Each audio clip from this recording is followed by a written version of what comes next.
spring game. Spring My game. thoughts overall, I gave us a D plus. Ooh, that's not a good grade. Ooh, Wow. boy. Can we get two Okay. grades? I want to go offense and defense. Yeah, we're gonna break. I think we should break down every position. Yeah. So overall, you gave it So a D. I gave him a D. A D plus. Hey, don't take that plus away. I don't know. A D plus. A D is a I D. gave and listen, I gave different people different grades, different groups different grades, but I went back and watched the scrimmage twice. Yeah. And listen, I give the coaches, based on what they have to work with, I thought that they did, C plus, B minus material, based on and they did a good job of not showing their whole hand. Yeah. It was very vanilla, offensively, right? Because when I looked at that, I was like, okay, you don't have Fleeks and what's the kid's name that scored the touchdown? What's his name? The little short guy. Help me. Phenomenal athlete. Big play receiver. Gabriel. Come on, Bach. No. I don't know who. No wide receiver scored a Kemp? touchdown. Yeah, Billy Kemp. Okay. Didn't Kemp get in? Yeah, he Yeah. played. Yeah. He got in the end zone.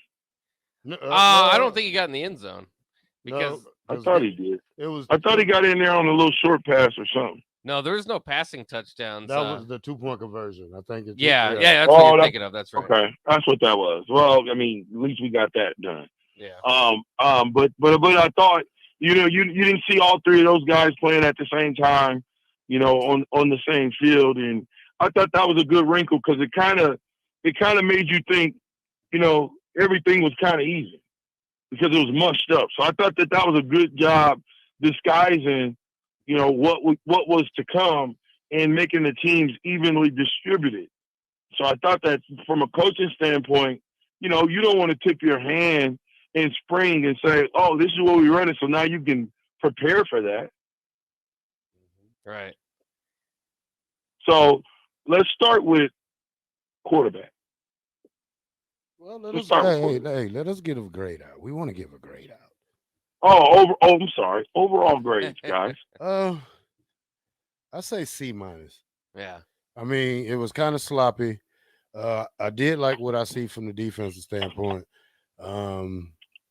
Billy Kemp is actually littler than I thought he was. I actually had a conversation with him after the game, and we talked about some people that we know, mutual friends, and talked to his parents and stuff. But like I say, I'm glad you're here to help the team. But overall, I think we got a long way to go. I just leave it like that and let you talk about it. Yeah, I mean, we can dress it up as nice as we can at certain times in the off season, but this looked like a 4-8 team in a first spring of transition and install and all that, and hopefully they can take great strides, but they've got a long way to go. So I mean, I'm with you guys. I can't even go C plus. I mean, that was an ugly game. You got to just admit what it was. A lot of turnovers. Not a whole lot of big plays. I mean, you're grading one against the other, obviously, but looks like a long way to go. So I can only go with a C minus. Yeah, well, I mean, offensively, we start breaking down the different teams from offense to defense and special teams. Offensively, it was just sloppy. Yeah. I mean, you had balls all over the ground, all over the place, first of all. Second of all, if you really dive, if you're a coach, we had linemen busting. We had tight ends. I don't know. Everybody's like, oh, it's tight end group. But they were busting all over the place. Yeah. I mean, busting. That means missing blocks. Offensive line, same thing. Missing blocks, missing assignments, not being on the upfield shoulder. I went back and watched it because I was wondering, I thought we would have more big plays on the ground. Yeah. And not having those big plays on the ground it kind of shocked me. And then defensively, I would like to have seen a couple of picks, not late in the game, early in the game. We didn't see that, but I didn't think the quarterbacks, and I'm going back, but I didn't think the quarterbacks effectively hit open men The defensive backs did a good job, but men were running open. We just didn't hit them.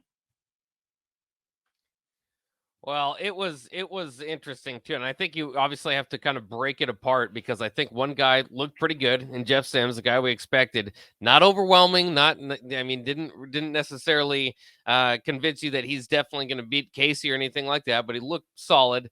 Led Nebraska on most of the drives where they scored. Again, from there, we saw it last year where there was trouble beyond Casey, and of course, obviously, Jeff Sims wasn't there. Those other guys, you were hoping maybe to take a step. I got to be honest. Heinrich Harburg, we talked about it before. The defense or offensive coordinator Marcus Satterfield said he had a superpower running the ball. I think that type of language probably should be reserved for a starter or a game breaker or something. He had a good run. But he looks like a long way to go at quarterback. And so, basically, Purdy kind of looked like Purdy does, so I mean, Torres didn't overwhelm or anything. So I think quarterback, certainly I would separate Jeff Sims from the group. But as a whole, I mean, what are we talking about here? Each side finished 13 of 27, no passing touchdowns, each side with a pick. When I look at Jeff Sims, I do see a quarterback that can get it done, but I also see the ball on the ground as well. Yeah. Ball security, the ball went through his hands one time. The ball hit the fullback a couple times. The ball's on the ground far too many times for me to say that Jeff Sims is better than Casey Thompson. To me, Casey Thompson is still starting quarterback. Yeah. Period. Yeah, you're right. Period. Period. The thing I seen from Jeff Sims, I did like some of the runs that he was able to bring the ball down quickly, as Casey wouldn't do. But with the turnovers and the ball on the ground, I didn't see him separate himself from Casey. I mean, this is a wide open competition that will head all the way to the last day of fall, and it depends how well Casey adapts to this new offense. Now, Casey's a smart guy. But I don't see Jeff Sims beating Casey out to run this team next year. I can see Jeff Sims playing in a lot of situations, but I don't see him starting. Yeah, I agree with that. I can see Jeff Sims being in it'd be a great 1-2 punch. Yeah. But I think when I'm looking at a game manager, a guy that can get things done, a guy that can put balls in tight situations or give guys an opportunity to make a play on the ball, Casey has proven that he can do that. And I just didn't see enough from Jeff to make me say that he's better than Casey. No. From the bill of work that I saw Casey do last year, to me, Jeff Sims. Now, I will say because I want to, quarterback wise, I think we've got that covered. Okay. Casey Thompson to me is number one still. Jeff Sims is number two. And then you got a host of guys that can be number three. Offensive line, and overall, I thought I gave us a D plus, but I gave us a C minus. I agree with you, Terrell. But offensive line wise, I gave us a D. I thought that although we did some decent things, bro, look at the rushing yards. The rushing yards tell the story. You had what? How many rushing touchdowns did we have in the first half? So all the scoring in the game was in the first half, but yeah, I believe two. Okay, so you had the run by Jeff Sims.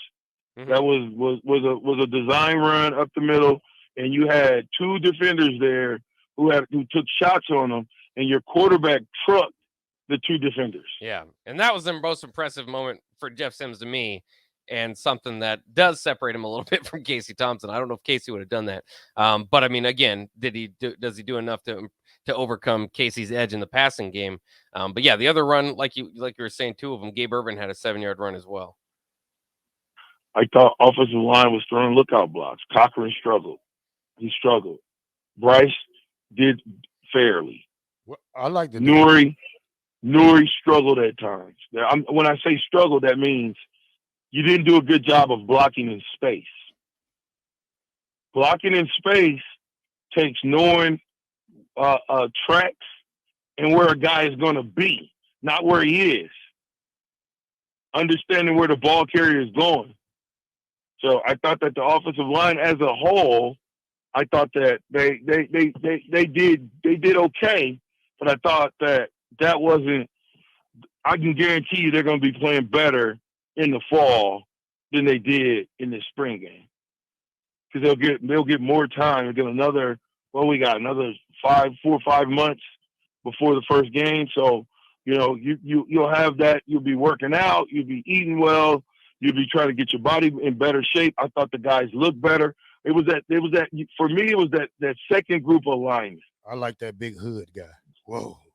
No, I like Hood, but I don't like his feet.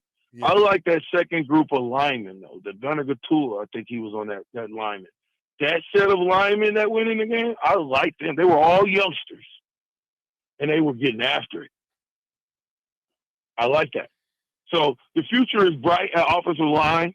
We got some things we got to clean up before Minnesota, though. We have to, based on this game. I told you I was going to give you a fair assessment after the game because I'll be able to see on paper and on tape what they did. Paper, stats.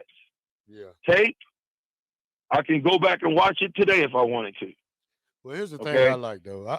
I like the Hood, but that like this guy on the text line said 5530. He said that Hood just need to lose weight. I think once he be here and get into this weight program that we have, not saying anything wrong about Georgia football weight room, but if he can lift weights the Nebraska way and they teach him, the sky's the limit for that big kid because you can't get around that kid, man. You're not going to run him over. And he just got to get his arms on you. If he can get his arms on you, that's 9 times out of 10, he's good to go. But I did see what I like out of him before he got hurt.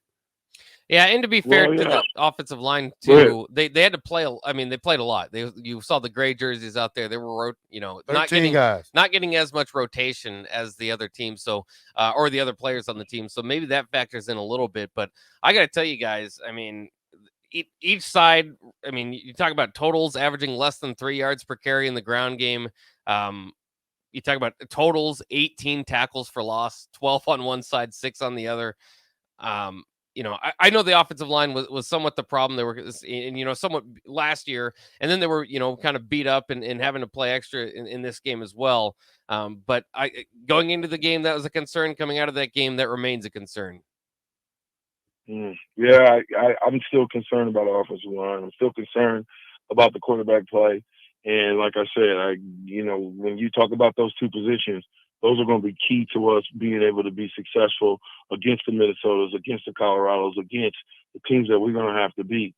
And I'm going to tell you now, this is a project, man. We are not a talented football team across the board. We got work to do. We got talent. But just as far as football talent, knowing what you're doing, grabbing great technique, it's going to be a work in progress. Now, let's skip down the running backs.